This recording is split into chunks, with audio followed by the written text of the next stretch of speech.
Capítulo 5. A escola de André. Ao receber a Jesus Cristo como Salvador pessoal, seu espírito nasce de novo instantaneamente. Recebe no instante a vida de Deus e, nesse exato momento, seu ser espiritual ganha a vida eterna. Mas sua mente, seus pensamentos, devem ser renovados segundo o seu espírito renascido.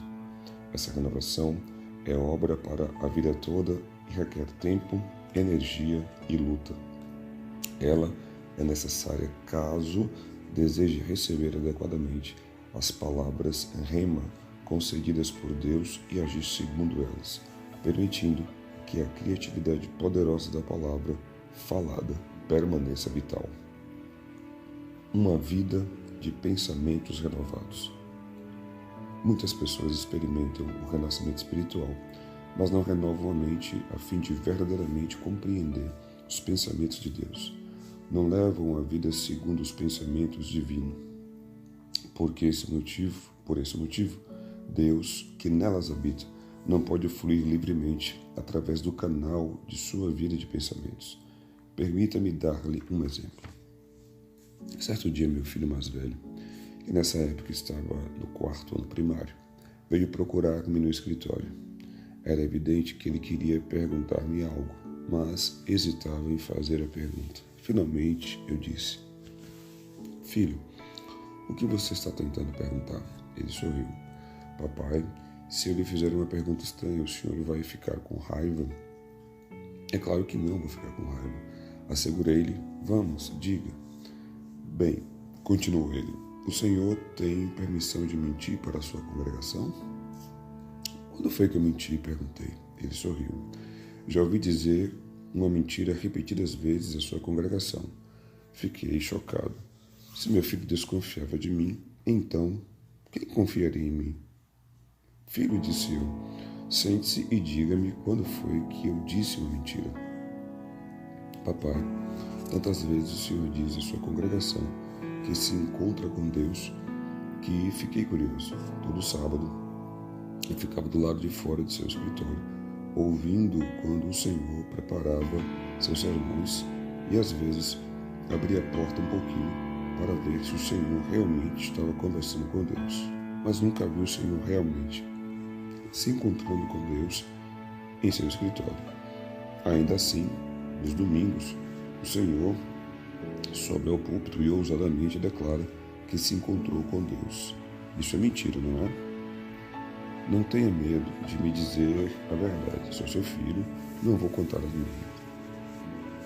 Como ele era ainda muito jovem, sabia que não compreenderia se eu lhe explicasse meus sentimentos em termos teológicos. "Deus, orei, preciso de sabedoria. Como posso explicar a esse jovem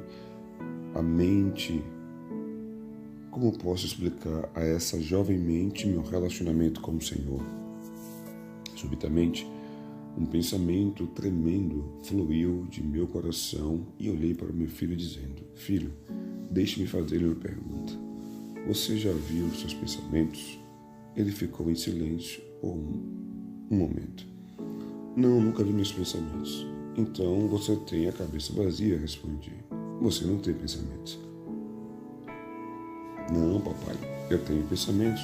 Posso falar porque tenho pensamentos." Mas ressaltei: "Eu nunca vi seus pensamentos." "Como é que o Senhor poderia ver meus pensamentos?" perguntou ele. "Eles estão em algum lugar em meu cérebro e o Senhor não pode vê-los." "Bem, então," disse eu, "embora não possa vê-los, você realmente tem pensamentos, não é?" "É claro, papai," respondeu ele. "Ora," expliquei, "encontro-me com Deus embora você não possa vê-lo com os olhos. Deus é como seus pensamentos. A Bíblia diz que Deus é a palavra." "Filho, o que é a palavra?" "É o pensamento vestido de alguma linguagem. Se Deus é pensamento vestido de chinês, o povo chinês compreende os pensamentos de Deus. Quando os pensamentos de Deus estão vestidos de inglês, então o povo norte-americano o compreende. Quando os pensamentos de Deus vêm a nós vestido de coreano, o povo da Coreia compreende." "Filho, encontro-me com Deus ao ler as Escrituras. a palavra de Deus. Os pensamentos de Deus tocam meus pensamentos num reino invisível e converso com o Pai Celestial por meio da palavra. E Deus é como o pensamento. Meu filho imediatamente compreendeu o significado e assentiu com a cabeça. Não posso ver meus pensamentos, mas sei que os possuo. Sim, Deus é como o pensamento. Não posso vê-lo, mas ele está aí. Estou satisfeito. Desculpe, papai, por tê-lo compreendido mal. Quando meu filho saiu, levantei-me e louvei ao Senhor. Pai, temia que ele não compreendesse, mas compreendeu. Entretanto, sei que não fui eu, mas o Espírito Santo que me ajudou a ter palavras como que explicar sua maravilhosa presença. Agora permita que eu faça uma pergunta. Com que se parece Deus? Deus possui forma? Ele se parece com o ser humano? Como se pode explicar a presença de Deus? Deus é como o pensamento. Se você não tiver nenhum pensamento, Deus não terá um canal por meio do qual falar a você. Você não pode tocar Deus com as mãos, nem respirar Deus como se respirasse o ar. Deus não pertence ao mundo dos sentidos. Só é possível encontrar-se com Deus por meio de sua vida de pensamentos.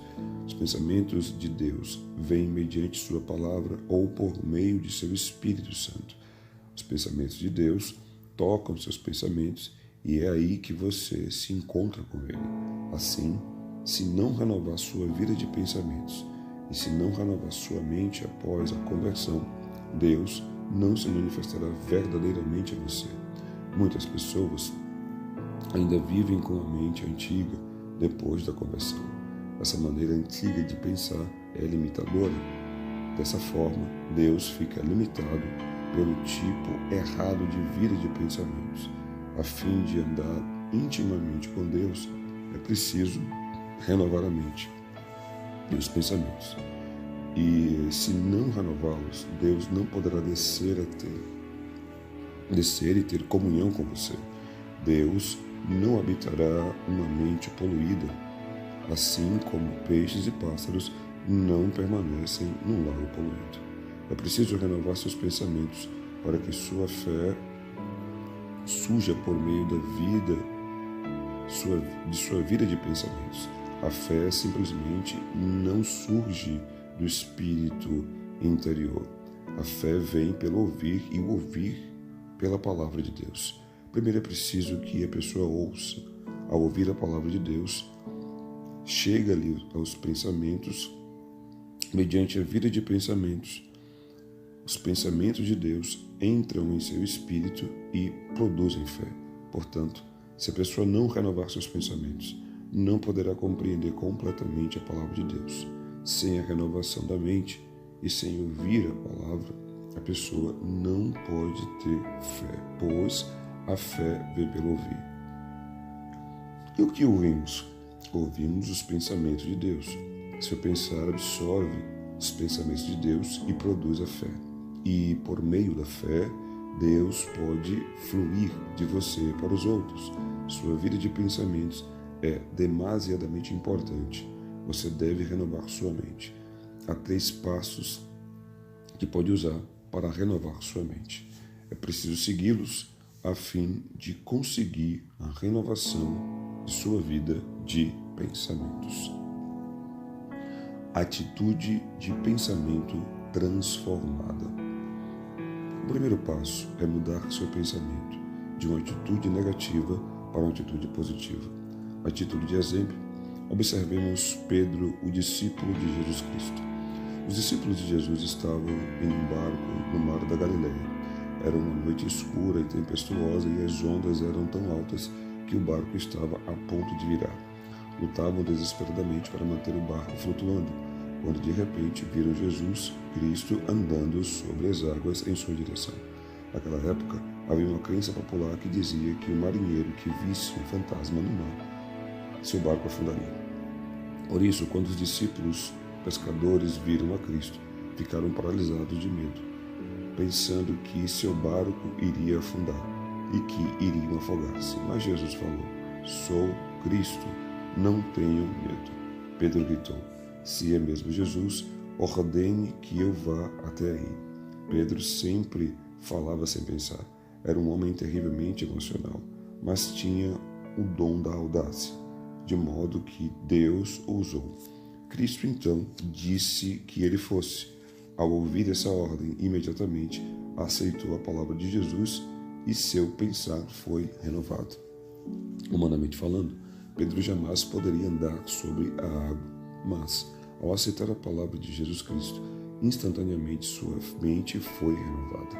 Pedro mudou seus pensamentos de uma atitude negativa para uma atitude positiva. Pedro jamais acreditaria poder andar sobre as águas, mas, ao ouvir o mandamento de Jesus e aceitar essa ordem, mudou seu pensamento.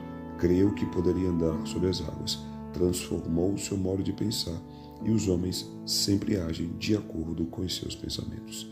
Quando Pedro renovou seus pensamentos e creu que poderia andar sobre as águas, agiu de acordo com isso e saltou do barco.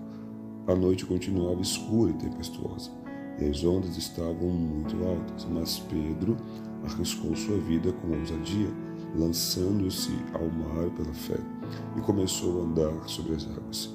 Os milagres sempre seguem uma mente renovada. Quando percebeu que era capaz de andar sobre as águas, Pedro enfrentou as ondas. Seus pés molharam-se na espuma, deu passos sobre a crista das ondas. Estava andando sobre as águas, mas de repente olhou ao redor. Viu os negros vales criados pelas ondas e começou a voltar como seu antigo modo de pensar. Olhem para mim, pensou ele. Não sou um ser humano? Estou andando sobre as águas e não somos capazes de fazer isso. Nós, seres humanos, devemos andar na terra, não na água. Não sou um peixe, mas olhem para mim. Estou andando sobre as águas. Isso está errado. É impossível fazer isso. Ele mudou seu padrão de pensamento. Pensou que não mais conseguiria andar sobre as águas e instantaneamente começou a afundar. Deus se relaciona com cada um de nós por meio de nossa vida de pensamentos. Quando Pedro recebeu a palavra rema de Cristo, renovou seus pensamentos. Por isso, pensou que poderia andar sobre as águas e andou. Mas, ao mudar seus pensamentos e achar isso impossível, imediatamente começou a afundar. Esse é um conceito muito importante, pois os seres humanos agem segundo o seu modo de pensar. Se você pensa ser um rei ou uma rainha, agirá como um rei ou uma rainha. Se pensa ser indigno e não ter valor algum, agirá como se fosse indigno e não tivesse valor. De maneira que é vital renovar os pensamentos e pensar positivamente. Permita-me ilustrar esse ponto com um exemplo real. Conheci certa vez um médico que se dizia ateu. Muito sofri por causa dele. Por muito tempo, ele se opôs ao meu ministério, desafiando minha fé, atacando minhas palavras e crenças. Um dia, esse médico sofreu um derrame e ficou paralítico. Por causa de sua paralisia, ia morrendo lentamente. Então, ele veio à minha igreja pedindo que eu orasse por sua cura. Muita gente se gaba de seus pontos de vista ateus. Entretanto, quando essas mesmas pessoas experimentam a noite escura e se encontram com as ondas tempestuosas, seu ateísmo enfraquece bastante. O médico veio à minha igreja e orei por ele. Ele recebeu a oração da fé. Levantou-se de sua cadeira e saiu andando com passos firmes. Todo mundo batia palmas e gritava, louvando a Deus. No domingo seguinte, compareceu à igreja andando sem a ajuda de ninguém. Novamente pediu que eu orasse por ele, mas eu estava ocupado demais e não pude orar. Ao ver que eu não poderia orar pessoalmente por ele, mudou o seu modo de pensar. Seus pensamentos regrediram e ele voltou ao seu antigo estado. Por não receber a oração da fé, tornou-se incrédulo de novo.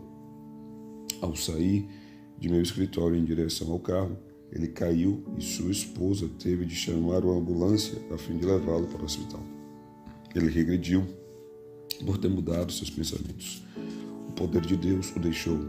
E assim como Pedro começou a duvidar e a afundar no mar da Galileia, Assim o fez o médico, perdendo-se para seus temores e, de novo, tornando-se paralítico. Os pensamentos são importantes. Não seja negligente em renovar sua vida de pensamentos. Seja totalmente positivo em seu pensar. Não pense negativamente. Deus é luz e nele não há treva alguma. Não há nada negativo em Deus, pois nele só reside o positivo. Coisas positivas estão acontecendo de modo que, para ter comunhão com Deus, é preciso você renovar a mente e pensar positivamente. Alimente seus pensamentos com as Escrituras, pois a palavra de Deus está cheia de vida positiva. Tenha também cuidado ao alimentar-se da palavra de Deus, para não restringir sua maneira de pensar aos padrões tradicionais de pensamento. Seja revolucionário. Muita gente está presa e somente pensa de maneira tradicional, ortodoxa. Portanto, Deus é incapaz de realizar as grandes obras que deseja realizar por meio delas. Mas, se receber a palavra de Deus e revolucionar sua maneira de pensar, alcançará alturas muito além de suas limitações atuais. Quando estou na Coreia, eu tenho uma reunião com os meus 100 pastores associados todas as manhãs, das 9 horas às 9h30. Eu os desafio a revolucionar seu modo de pensar. Não pensem somente de maneira tradicional, exortos. Não sejam levados pelos pensamentos e ensinos de show. Sigam a palavra de Deus. Alimentem-se da palavra de Deus. Revolucionem sua vida de pensamentos. Expandam sua vida de pensamentos de acordo com as Escrituras. Assim, Deus terá liberdade absoluta de expressar-se por meio de seus pensamentos. Depois de dizer essas palavras, meus pastores assistentes tornam-se grandemente motivados. Recebem a palavra e, se tiverem um pensamento realmente revolucionário, o executam. Depois vejam resultados. Não intervenham em sua obra, a não ser que estejam tendo problemas. Uma vez que delego autoridade, essa autoridade permanece delegada. Já não me preocupo com ela. É mediante esse método positivo que trabalho com meus assistentes, pastores de sucesso, cada um responsável pelas necessidades de parte dos 50 mil membros adultos de nossa igreja. Pensar em termos de milagres. Tendo mudado sua atitude de pensamentos, de negativa para positiva, o segundo passo será treinar-se constantemente a fim de pensar em termos de milagres.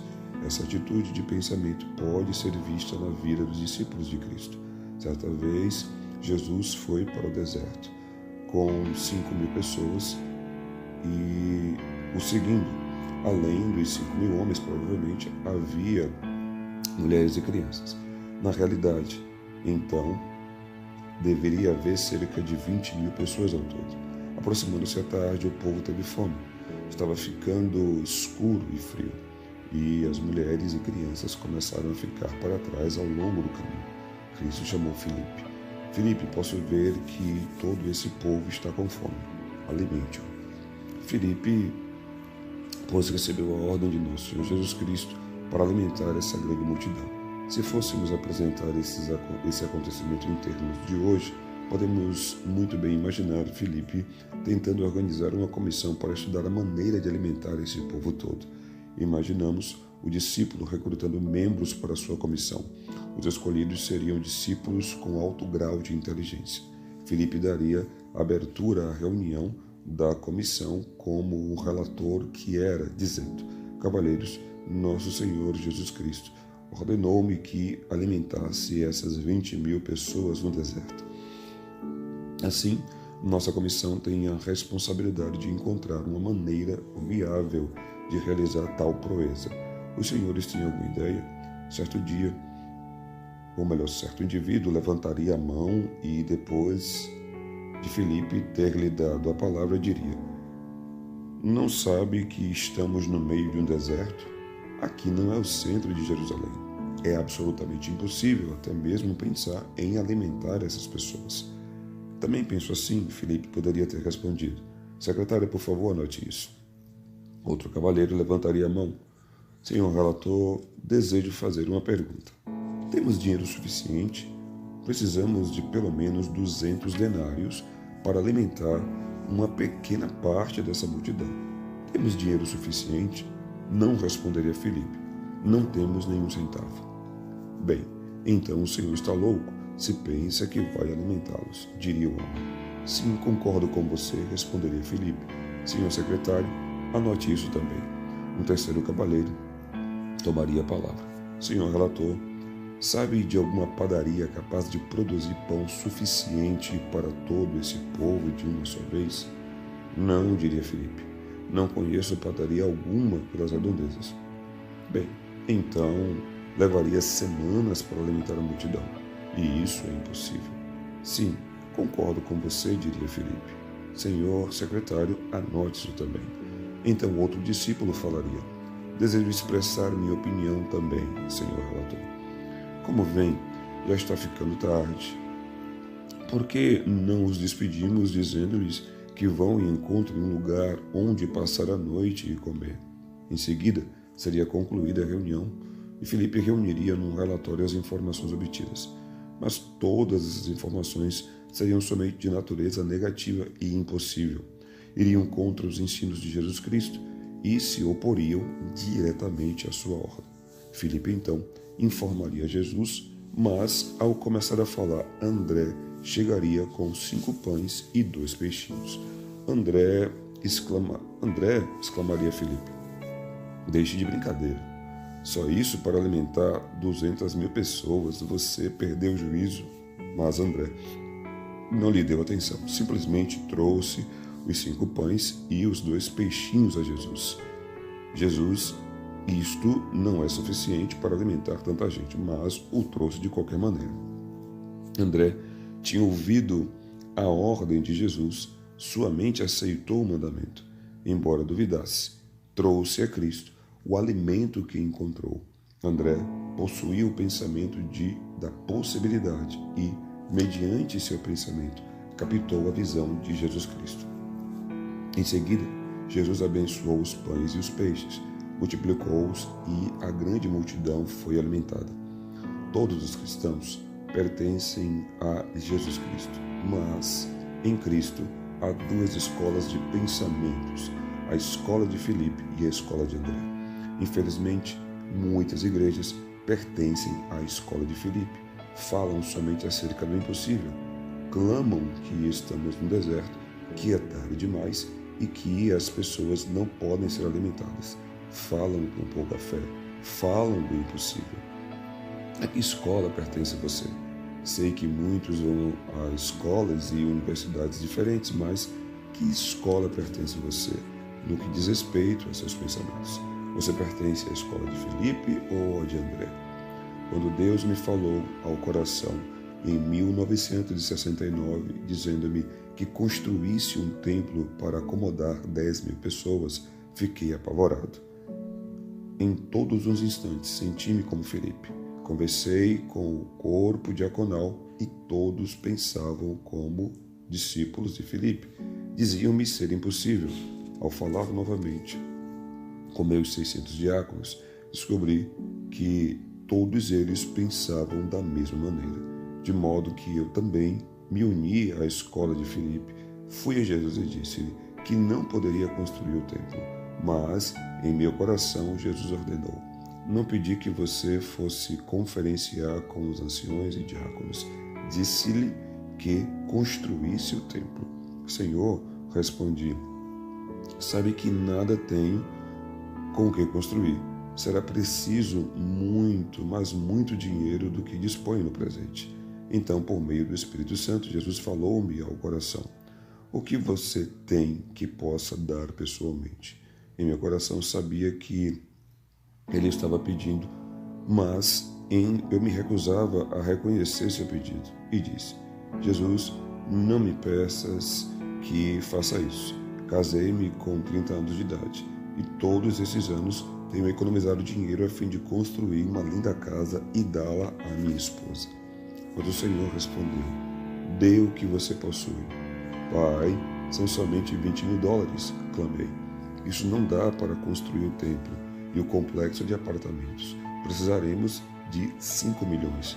A quantia que vou obter pela casa não será suficiente. Mas Deus disse: venda a sua casa e traga esse dinheiro a mim com fé. Ó Deus, isso é terrível, respondi. Como posso fazer isso? Se é para você crer em minha palavra algum dia, admoestou-me o Senhor, primeiro deve estar disposto a dar o que possui e o que tem. Para a mulher coreana, o lar é tudo. É o lugar onde cria os filhos e onde constrói sua vida. É um bem precioso para ela. Por isso, temia dizer a minha esposa e comecei a orar com dor no coração. Orei para que minha esposa consentisse em vender nossa casa. Nessa noite, trouxe presentes para ela, flores e chales. Por que está me dando esses presentes? Perguntou ela. Você está preocupado que não ame mais? Mas ela ficou contente e preparou a refeição vespertina alegremente. Oh, louvado seja o Senhor, respondi. Estou tão feliz por tê-la escolhido. Se Deus me pedisse que escolhesse outra garota, ainda escolheria você. A cada dia que passa, você se torna mais linda para mim.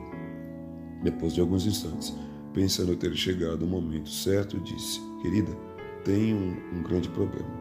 Ela olhou para mim preocupada e disse: conte-me. Vamos construir um enorme templo com espaço para 10 mil pessoas, disse-lhe. Vai custar 5 milhões de dólares. Ao orar sobre isso, o Espírito Santo falou-me ao coração dizendo que devo conseguir o dinheiro para a construção e que devo começar com o meu próprio lar. Deus deseja que lhe entreguemos 5 pães e 2 peixinhos.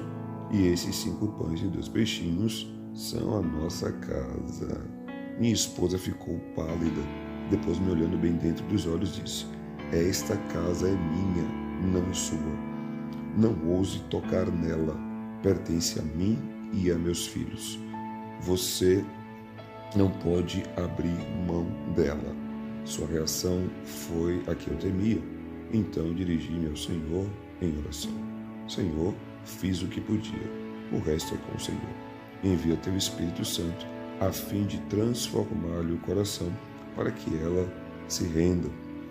Essa noite, enquanto orava, pude ver minha esposa revirando-se em seu sono. Soube então que o Espírito Santo estava operando. Disse ao Senhor: ó Deus, continua a tocá-la. E o Senhor a tocou. Ela não pôde dormir por quase uma semana.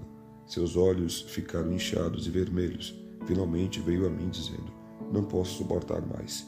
Não posso recusar o desejo do Espírito Santo. Desistirei da casa. Assim ela trouxe a escritura da casa e juntos pegamos o documento e doamos nossa casa para a construção do templo. Agimos como André, que embora tivesse somente 5 pães e 2 peixinhos, creu que Jesus poderia pegar esse pouco de alimento e com ele alimentar toda a multidão. Nós também pertencíamos à escola de André. Certo dia, entretanto, surgiu um problema. Com respeito ao terreno que pretendíamos construir o edifício, o governo coreano estava desenvolvendo um projeto chamado Ilha Oyod. Essa propriedade seria modelada à maneira da ilha de Manhattan, em Nova York. Nesse terreno estavam construindo edifícios do governo e só permitiriam ali uma igreja. Todas as igrejas da Coreia fizeram o pedido de construção. Presbiterianos, metodistas, batistas, católicos, budistas e confucionistas. Todos esses pedidos foram examinados e submetidos ao Congresso para a decisão final. Eu também fiz um pedido. O encarregado olhou-me e disse: a que denominação o senhor pertence? Assembleia de Deus, respondi. O Senhor se refere àquela igreja que louvam a Deus de maneira alta e barulhenta e oram pelos doentes e falam em línguas estranhas? Exatamente, respondi. Ele sacudiu a cabeça. O Senhor sabe que a igreja vai ficar bem em frente do edifício do Congresso. Essa igreja tem de ter uma aparência digna e a sua não tem. Não podemos aceitar sua inscrição. Apesar disso, fiquei intimamente alegre, pois isso me daria a desculpa que precisava para não construir o templo. Voltei ao Senhor em oração. Senhor, ouviste o que ele disse, não é? Não temos dignidade suficiente para construir aqui. Você pode levar ao Senhor todas as desculpas que puder arranjar, mas o Espírito Santo sempre tem a resposta. O Espírito Santo respondeu dizendo: quando foi que lhe disse para pedir permissão para a construção? Então, não tenho de fazer a inscrição? Perguntei. Meu filho, respondeu ele, você não deve seguir o caminho que agora trilha. Deve andar em direção oposta, no caminho da oração e da fé. Sendo assim, comecei a jejuar e orar. Então, em meu coração, a sabedoria do Espírito Santo disse: vá e descubra quem está a cargo do projeto de desenvolvimento dessa ilha. Fui e logo descobri que o vice-prefeito estava a cargo do desenvolvimento daquela área toda. Comecei a indagar de sua vida pessoal e familiar. Descobri que a mãe dele era membro da igreja presbiteriana. Portanto, fui visitá-la. Orei com ela e ela recebeu o batismo no Espírito Santo. Em seguida, começou a frequentar a minha igreja. Na Coreia, a sogra tem muito poder e autoridade sobre a nora. Recomendei a essa senhora que trouxesse a nora à igreja, dizendo-lhe: sua nora tem de ser salva. Assim ela orou e eu também orei. Ela trouxe a mulher do seu filho à igreja. Depois de ouvir o sermão, ela entregou o coração a Cristo e foi cheia com o Espírito Santo. Em seguida comecei a trabalhar por intermédio delas, pensando comigo mesmo: se conseguir a esposa, sei que conseguirei o marido. Por isso, lhe dei a instrução: você tem de trazer seu marido à igreja. Mas ele é ocupado demais, respondeu ela. Você não quer que ele vá para o inferno, não é mesmo? Perguntei com severidade. Portanto, traga-o à igreja. Quando, afinal, ela o trouxe à igreja, preguei uma mensagem poderosa. Embora não olhasse diretamente para o rosto dele, estava, na verdade, pregando para ele. Miraculosamente, ele entregou o coração para o Senhor. No domingo seguinte, ele entrou em meu escritório. Pastor, o senhor sabe que estou encarregado do desenvolvimento da ilha Oyoto. Estamos dando permissão para que uma igreja coreana construa o seu templo ali. Gostaria que levássemos nossa igreja para lá. Eu queria gritar, mas o Espírito Santo não me permitiu. Às vezes o Espírito Santo opera de modo muito misterioso. O Espírito Santo deu-me a impressão de que eu deveria dizer não, mas argumentei: não, eu trabalhei tanto para isso.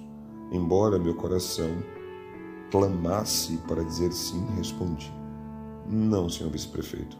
Para fazer isso seria preciso uma soma exagerada de dinheiro e teríamos de comprar um lote de 16 mil metros quadrados. Isso custaria mais de 5 milhões de dólares. Acho impossível. Para piorar as coisas, nossa igreja é considerada uma igreja pentecostal não digna. Nem mesmo aceitaram minha inscrição. Ele sorriu e disse: acho que tem um jeito. Ore durante uma semana e depois voltarei. Dei minha resposta depois de uma semana para que eu me desincumba do assunto rapidamente. Orei durante uma semana e na semana seguinte ele voltou ao meu escritório. Pastor, se o Senhor tomar a decisão de levar a igreja para lá, farei todos os arranjos para que tenhamos o melhor local. Também cuidarei de todos os papéis e as despesas ficarão por conta de meu escritório. Enviarei meu representante ao Congresso a fim de conseguir todos os acordos necessários e farei todo o trabalho burocrático. Farei tudo para o Senhor. Garanto-lhe que conseguirá o terreno. Mais do que isso, tomarei todas as providências para que a igreja compre o terreno a crédito. Nesse instante, o Espírito Santo disse-me ao coração: grite. Senhor vice-prefeito, disse eu, aceito. Deus impediu-me de dizer sim por uma semana e, como resultado, não somente conseguimos o terreno de modo miraculoso, mas também não tivemos de preparar toda a papelada. Em seguida, fui assinar o contrato com uma construtora. Logo depois, lançaram os alicerces e começaram a construção do templo. e do complexo de apartamentos. Esse vice-prefeito agora é um dos anciãos da minha igreja. De maneira similar, sua fé poderá ser testada. Se você tem um projeto pequeno, será testado de modo pequeno. Se tiver um projeto grande, será testado de maneira grande. Jamais pense que sua fé sempre seguirá em meio a jardins de rosas. Você passará por turbulência, mediante a qual Deus provará sua fé. Até esse ponto da construção do templo, eu ainda pertencia à escola de André. E, com grande fé, orava pelos problemas que iam surgindo. No entanto, o dólar começou a desvalorizar e o construtor rescindiu o contrato, dizendo que precisava aumentar o preço da construção do prédio da igreja. Chegou a crise do petróleo e todos os bancos fecharam as portas para mim. Meu povo começou a perder o emprego e o orçamento da igreja mal dava para pagar os juros dos empréstimos. Não somente não conseguia pagar os que trabalhavam na igreja, mas eu também não recebia meu salário. Então, a companhia tentou me processar porque eu não tinha como pagar o aumento necessário. E as contas começaram a chegar uma após outra. Conta de luz, conta de esgoto, conta da construção. Contas empilhavam-se sobre a minha escrivaninha. Mas eu não tinha o dinheiro para pagá-las. Não tinha dinheiro nem para contratar um advogado. Os construtores começaram a desistir porque eu não podia pagar-lhes o salário. Ninguém quer permanecer num barco que afunda, e eu afundava rapidamente. Uma vez que havíamos vendido nossa casa e não tínhamos para onde ir, levei minha família para um apartamento inacabado no 7º andar do complexo de apartamentos da igreja. Não tínhamos água encanada, nem calefação, e fazia muito frio. Todas as noites eu ia para o apartamento vazio e todas as noites tremíamos de frio. Não tínhamos comida e tudo parecia escuro demais. Estava chegando ao fundo do poço. Logo, me tornando um discípulo de Filipe, disse a mim mesmo: sim, cometi um erro, nunca deveria ter acreditado em Deus dessa maneira. Deveria ter pensado conforme o padrão tradicional e nunca ter começado a andar sobre as águas.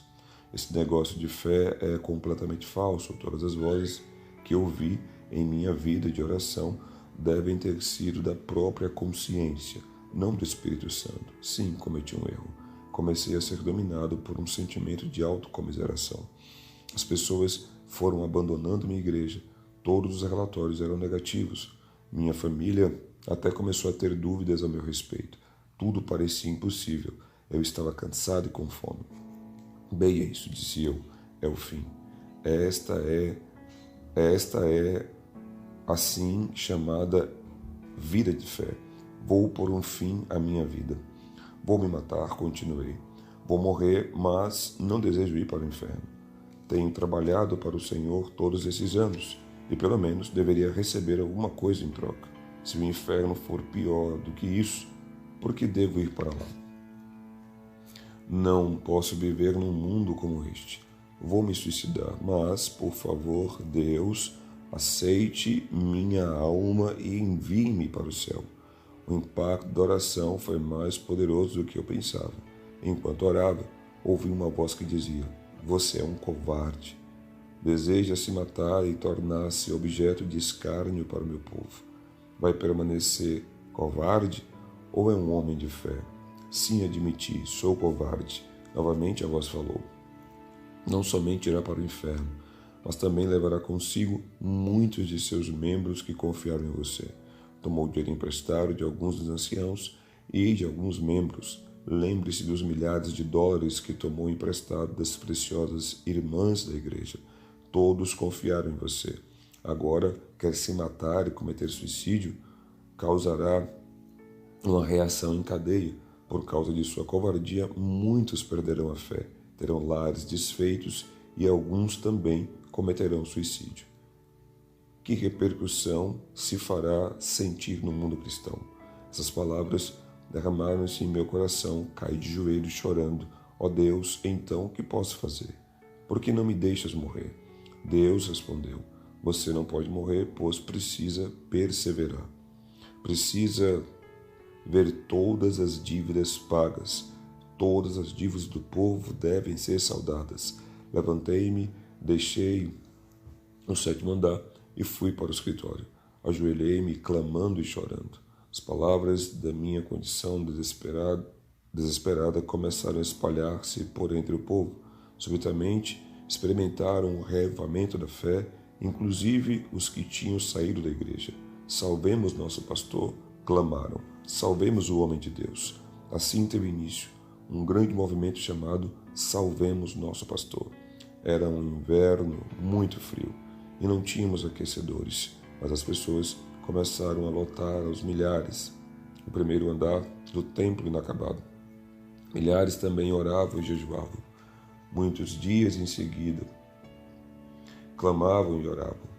Salvem o homem de Deus, salvemos nosso pastor. Assim, Deus começou a se mover. As senhoras cortavam seus longos cabelos e traziam-os ao altar a fim de fazer perucas que poderiam ser vendidas. Certo dia, em uma cena especialmente comovedora, uma senhora de 80 anos de idade, que não tinha filhos, nenhum sustento, mal podendo viver com a ajuda do governo, veio ao púlpito chorando e tremendo. Ela trazia uma velha tigela de arroz, 2 palitos e uma colher. Em pé, chorando, disse: Pastor, quero vê-lo sair dessa situação. Quero vê-lo receber ajuda, pois seu ministério foi uma bênção tão grande para mim por tantos anos. Desejo fazer algo que não tenho dinheiro. Eis tudo o que possuo, esta velha tigela, esses 2 palitos e esta colher. Desejo dar tudo para o serviço do Senhor. Posso usar papelão como prato e comer com as mãos. Meu coração ficou desesperado. Senhora, disse eu, não posso aceitar sua oferta. É tudo o que a senhora tem. A senhora precisa desses utensílios a fim de tomar suas refeições. Não posso aceitá-los. Ela começou a chorar, dizendo: será que Deus não aceitaria o presente de uma velha que está para morrer? Será que Ele não aceitaria? Sei que isso não poderá ajudá-lo tanto, mas desejo dar algo. De repente, o industrial levantou-se, dizendo: Pastor, quero comprar esses objetos. Ele pagou quase $30.000 por uma tigela velha, 2 palitos e uma colher. Isso acendeu o fogo. As pessoas começaram a vender suas casas espaçosas e a mudar para apartamentos pequenos. Houve jovens casais que deram todo o salário de um ano para a igreja, decidindo viver pela fé. Esse grande movimento deu resultados. Logo o dinheiro começou a chegar e pude pagar os juros do empréstimo. Os bancos começaram a abrir as portas para mim. O mais espantoso, em menos de um ano, tudo começou a se encaixar nos devidos lugares. Paguei todas as dívidas e ficamos livres até 1973. Não somente pude pagar os juros, mas também consegui os $5 milhões para terminar a construção do templo e do complexo de apartamentos. Deus novamente provou que a escola de André é melhor e que pensar em termos de milagres é ter o pensamento que Deus deseja que tenhamos. Muita gente acha que quando se tem fé, tudo vai fluir facilmente e que teremos poucos problemas. Mas é importante lembrar que isso não acontece. Veja Abraão. Ele tinha fé, mas suportou tribulações por 25 anos. Jacó sofreu dificuldades por 20 anos, José por 13 e Moisés por 40. Os discípulos de Cristo passaram por tribulações e tentações durante toda a vida. Não se deixe desanimar depois de passar por algumas semanas de dificuldades ou alguns meses de tribulação. Não deixe esmorecer as mãos em derrota, clamando: onde está Deus? Deus está sempre presente, testando você. Às vezes Ele deseja fortalecer e fortificar-lhe a medula, e às vezes, enquanto você está sendo fortalecido, dá até para ouvir os ossos estalando. Mas, se você se firmar na palavra de Deus e tiver fé, Deus jamais o desapontará. A fim de ilustrar esse ponto, contarei outra de minhas experiências. Certa vez, assinei um cheque predatado de $50 mil. O cheque deveria ser pago no dia 31 de dezembro. Comecei a buscar recursos de todas as fontes possíveis, mas não consegui nem um centavo. Se não depositasse esse dinheiro no banco na data certa, os jornais iriam dizer que o pastor da maior igreja evangélica da Coreia havia passado um cheque sem fundos. Ao meio-dia do dia 31, data em que o dinheiro teria de ser depositado, eu orava: ó Deus, gastei todo o meu dinheiro mais do que eu tinha. Tomei dinheiro emprestado de muita gente. Pai, para onde irei? Não tenho lugar algum para onde ir. Continuei a orar. O relógio marcou 13 horas, 14 horas, 15 horas. Minha esposa perguntou: querido, você ainda não conseguiu dinheiro? Não, respondi. Sabe que o último avião sai de Seul às 16 horas. Essa é a sua oportunidade de fugir para os Estados Unidos. Não posso fazer isso. Não tenho como fugir de minhas responsabilidades, disse. Não dá para fugir. E se eu fizesse, mancharia o nome de Jesus Cristo. Prefiro enfrentar o que quer que aconteça aqui na Coreia e fugir do país. O banco fechava às 18 horas e já eram 17 horas. Eu estava desesperado. Não podia ficar sentado nem de pé. Passei a andar para cima e para baixo como um leão enjaulado. Orei de novo. Ó Deus, por favor, ajude. De repente, o Espírito Santo fez com que uma ideia fluísse em minha mente. Eu deveria ir ao presidente do banco e ousadamente pedir-lhe que me desse um cheque de $50.000. Pai, respondi, devo estar perdendo o juízo. Esquentei tanto a cabeça que devo ter queimado os fusíveis. Nada tenho para dar em garantia nem para hipotecar. Não preenchi nenhum pedido de crédito. E o Senhor quer que eu vá ao presidente do banco e peça um cheque de $50.000? Isso não faz sentido algum. Mas o Espírito Santo insistia.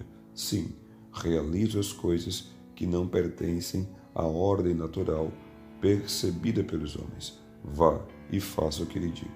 Chamei meu tesoureiro. Senhor Park, por favor, quer ir ao banco comigo? Vou pedir um cheque de $50.000 ao presidente do banco. Ele olhou para mim e começou a rir. O senhor realmente perdeu o juízo, não é? Hoje é dia 31 de dezembro. São 17 horas e o senhor não tem encontro agendado com ele. Deve existir uma fila de espera enorme para vê-lo. Além disso, não temos capital algum, nenhuma avalista, nenhuma garantia de ninguém. Não preenchemos formulário algum, é loucura. Não vou com o senhor. Se o senhor deseja passar por bobo, vá sozinho, eu não vou. Está bem, respondi. Vou com a mente renovada. Você fica com a sua mente tradicional. Entrei no carro e corri para o banco. O estacionamento estava lotado, mas consegui encontrar uma vaga e estacionei o carro. Entrei no banco. Humanamente falando, não tinha nenhuma oportunidade de falar com o presidente.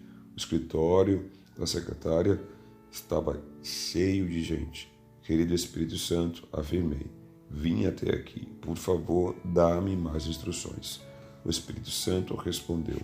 Ande corajosamente, seja audaz. Haja como se fosse uma pessoa importante. Não preste atenção a ninguém mais, mas entre direto no escritório do presidente do banco. Então me fiz de ousado e caminhei com toda a resolução à secretária. A secretária me viu e disse, Senhor, aonde vai? Olhei diretamente em seus olhos sem dizer nada. Ela perguntou de novo, quem é o Senhor? Tem encontro marcado com o presidente? Qual é o seu nome? De repente tive uma inspiração. Venho da parte da mais alta autoridade, respondi. Quis dizer que procedia da parte de Deus, mas ela entendeu que eu era um representante do presidente da Coreia, porque na Coreia o presidente é chamado de a mais alta autoridade. Pensando que eu fosse um emissário especial do presidente, ela mudou de atitude. Tornou-se toda amável e me disse, da parte da mais alta autoridade? Então pode entrar. Dirigindo-se às pessoas que estavam esperando, disse, deixem esse senhor passar. Ela conduziu-me pessoalmente, fazendo-me passar à frente de todos até o escritório do presidente do banco. Ao transpor a porta, orei de novo. Querido Espírito Santo, cheguei até aqui. Agora, O que devo fazer? O Espírito do Senhor veio sobre mim, assim como tinha vindo sobre outros homens de fé, e senti-me forte e audaz. O Espírito continuava a repetir: você é meu filho, você é um filho do rei, uma pessoa importante. Continue a agir como a grande personalidade que é. Assim, entrei ousadamente, sentei-me no sofá e cruzei as pernas. O presidente do banco entrou. Veio até mim com a mão estendida e perguntando sorridente: que tipo de negócios tem o senhor? Com que propósito veio? Será que eu o conheço? Não respondi essas perguntas, mas disse: Senhor, vim aqui com um projeto tremendo e vou lhe fazer um grande favor. Um favor? Perguntou ele com certo ar de estranheza. Sim, se o senhor me fizer um pequeno favor, posso trazer-lhe 10.000 contas novas para o princípio do ano, disse ele. 10.000 contas novas? Exclamou ele. Apanhe o telefone e peça informações a meu respeito. Sou o Dr. Yong Cho, pastor da maior igreja evangélica da Coreia. Nossa igreja possui mais de 10.000 membros e tem uma grande autoridade sobre todos esses cristãos. Posso fazer com que todos eles transfiram suas contas para o seu banco no ano que vem. Farei-lhe esse tremendo favor se o Senhor me fizer um pequeno. Ele chamou a secretária e pediu que ela fizesse as averiguações necessárias. Quando todos os dados foram confirmados, o presidente do banco dirigiu-me a mim dizendo: qual é o favor que posso prestar-lhe? Dê-me um cheque de $50.000, disse. Não tenho tempo para preencher todos os papéis, mas o senhor é um homem de negócios. Eu estou no negócio do rei. Muitas vezes, um homem de negócios assume um grande compromisso, sem nada, guiado somente por sua fé e confiança de que tudo sairá bem. Quando se trata de pequenos negócios, temos de usar assinaturas e papeladas, mas quando se trata dos grandes, passamos por cima dessas banalidades e confiamos que teremos êxito. Se o Senhor for mesmo um grande homem de negócios, como creio que é, fará isso por mim. O presidente chamou o vice-presidente que disse: o Senhor não pode fazer isso. Estará colocando o pescoço na guilhotina.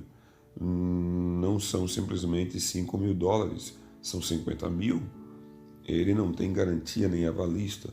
O senhor não pode fazer isso. Se o senhor não o fizer, interrompi, tem outros lugares onde ir. Poderia fazer esse favor ao banco Choreung. O homem assentou-se, balançando a cabeça. Então disse: Senhor, tenho um sentimento estranho. Nunca senti isso antes. Confio no Senhor.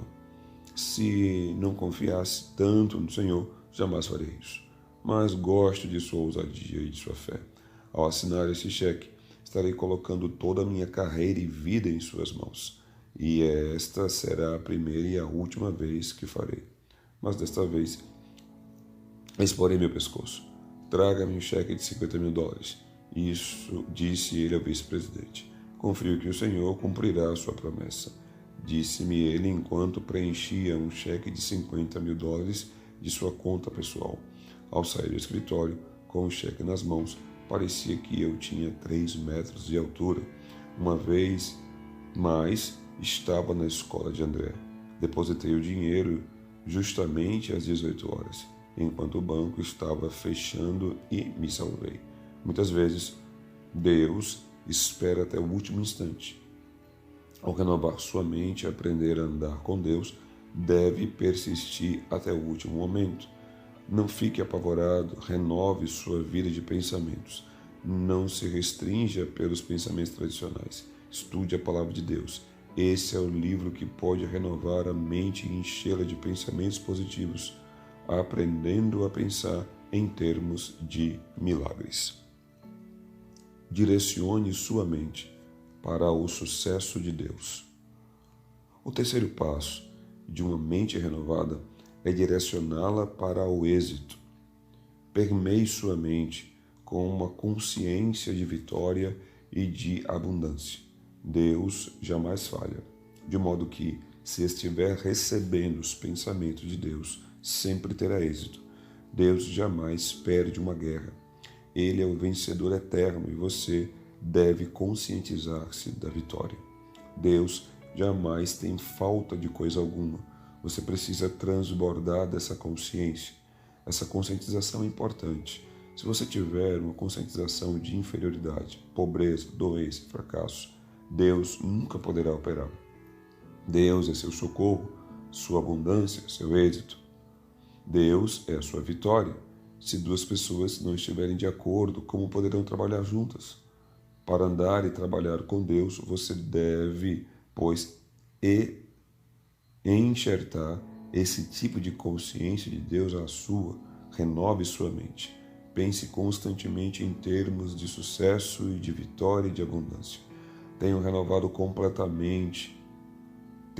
completamente seu processo de pensamento, receberá a palavra rema de Deus. Ousadamente, assimile a palavra de Deus em sua vida de pensamentos. Por meio da oração, produza fé. Por meio da fé, você poderá andar com a cabeça erguida. Olhe somente para o Senhor. Embora talvez não sinta nada, não toque nada, seu futuro pareça obscuro, ainda assim, não tenha medo. Você está vivendo pelo conhecimento revelado.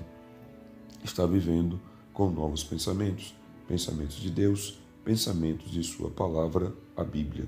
Jesus Cristo é o mesmo ontem, hoje e para sempre. Deus Jeová jamais muda. A palavra de Deus jamais cai no solo sem se cumprir. Não podemos viver só de pão, mas pela palavra de Deus. Somos os filhos justificados de Deus e devemos viver pela palavra da fé. Em Jesus Cristo não há diferença de cor nem de raça. Todos nós pertencemos a uma única raça, a raça de Jesus Cristo. Vivemos pelo seu pensar. Portanto, renove sua mente e reeduque sua vida de pensamentos. Pense grande, tenha grandes objetivos. Você tem uma única vida para viver, por isso, não se arraste no pó. Não viva com uma consciência de fracasso. Sua vida é preciosa para o Senhor. Você deve dar alguma boa contribuição a este mundo. Jesus Cristo habita gloriosamente em cada cristão. Portanto, você tem recursos inesgotáveis em seu íntimo. Cristo é tão poderoso hoje quanto foi 2000 anos atrás. Você pode renovar seu pensamento, enxertando os pensamentos de Jesus Cristo em seu coração, pensando positivamente, pensando em termos de milagres, desenvolvendo uma orientação para o êxito e para a vitória e para uma consciência de abundância. Isso lhe dará o fundamento no qual ver a palavra de Deus em sua mente, renovando-a por completo. Então verá ocorrer grandes milagres. A lei do pensar, pedir. Efésios 3:20 diz: aquele que é capaz de fazer infinitamente mais do que tudo o que pedimos ou pensamos, de acordo com o seu poder que atua em nós. Chamo isso de a lei do pensar, pedir. Muitas pessoas acham que receberão pelo simples pedir. Deus dá respostas mediante sua vida de pensamentos, infinitamente mais do que tudo o que pedimos ou pensamos. O que você pensa? Você pensa pobreza? Você pensa doença? Pensa impossibilidade? Pensa negativamente? Pensa fracassos? Se orar dessa maneira, Deus não terá o canal pelo qual fluir. Qual é sua vida de pensamentos? Você renovou sua vida de pensamentos? Deus está disposto a agir abundantemente em sua vida, mas será por meio da renovação de seu pensamento.